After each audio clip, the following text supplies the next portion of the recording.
mengingat kehidupan dunia dan secara khusus yang terjadi di Indonesia ini memerlukan konsep maulud, karena kekacauan, kebrutalan,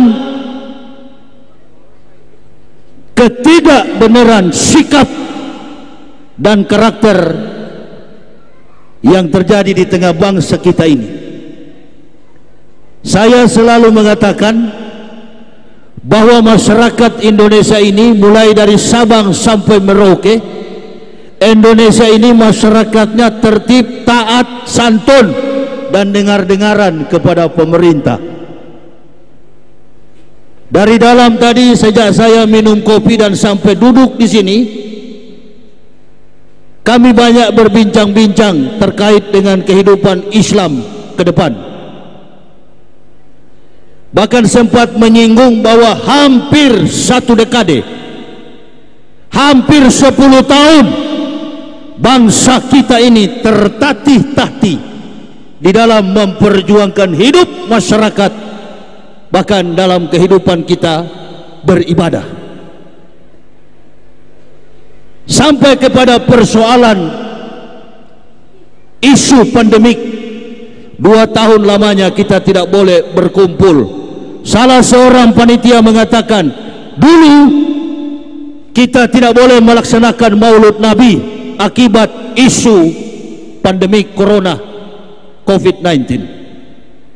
Alhamdulillahirabbil alamin, 1444 Hijriah, saat sekarang ini kita boleh berkumpul dalam melaksanakan maulud Nabi. Artinya bahwa bangsa ini sedang diuji oleh Allah. Siapa yang diuji? Tadi saya katakan masyarakatnya taat kepada pemerintah. Yang sedang diuji ini bukan masyarakatnya, yang diuji ini adalah pemerintah. Betul apa betul? Kekacauan yang terjadi di bangsa ini ulah daripada pemerintah pusat.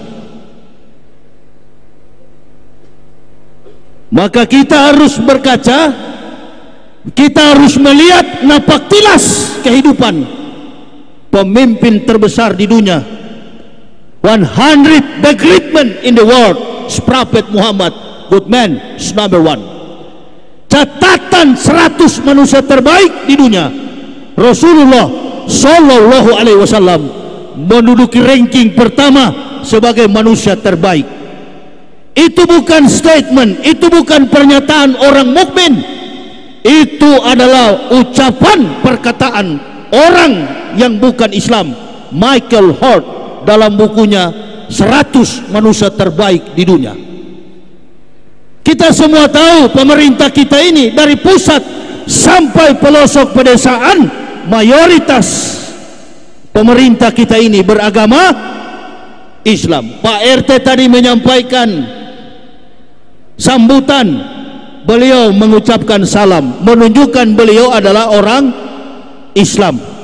Tapi kadangkala, mohon maaf, beribu maaf, akhlak Islam, kepribadian Islam, bahkan apa yang melekat pada diri Nabi Muhammad Sallallahu Alaihi Wasallam jauh dari kehidupan kita para pejabat-pejabat negara ini.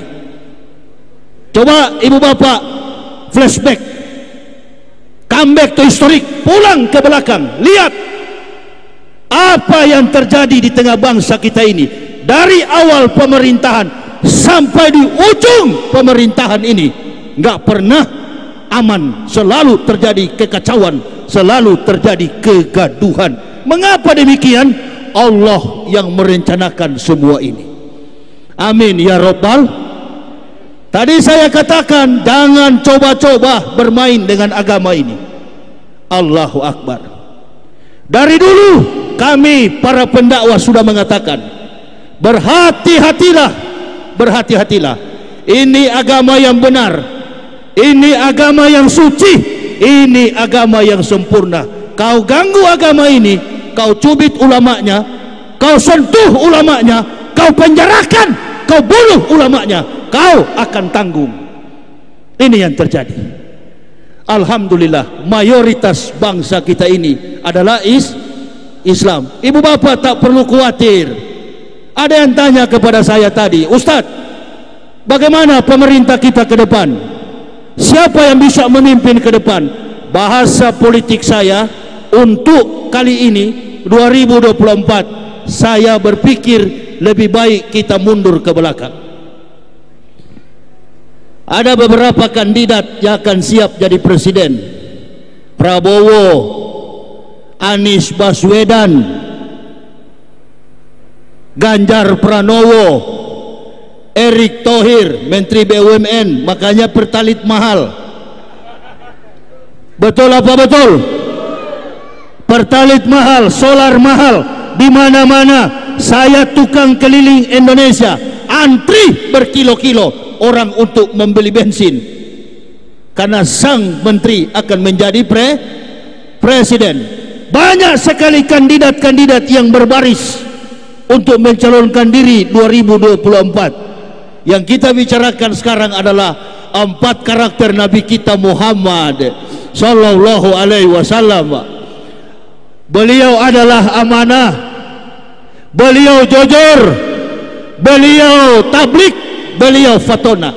Siapa kira-kira dari kandidat-kandidat presiden ini yang memenuhi syarat, yang melekat sikap sebagaimana Nabi kita Muhammad sallallahu alaihi wasallam? Ada yang bilang, Ustadz, saya pilih Anies. Ada yang bilang pilih Prabowo. Allahu Akbar. Saya dan kawan-kawan untuk tahun 2024 mundur. Bahasa politik saya, silahkan kalian berebut tampuk kepimpinan sebagai presiden, kami hanya dengan umat saja. Amin ya Rabbal. Hebat. Dari semua kandidat yang ada, mari kita lihat siapa kira-kira yang pantas jadi presiden. Bastotan fi halmi wal jismi al qawiyul amin. Bastotan, pemimpin yang kuat. Siapa yang kuat? Kuat harus gagah, tinggi orangnya, gagah orangnya, ganteng orangnya, catatan track akademik rekornya. Allahu Akbar. Beliau mantan rektor Anies Baswedan. Beliau amanah, beliau jujur. KPK mencoba mencari kelemahan Anies, tak pernah dapat. Tak pernah dapat. Karena beliau jujur, beliau amanah, beliau tablik, beliau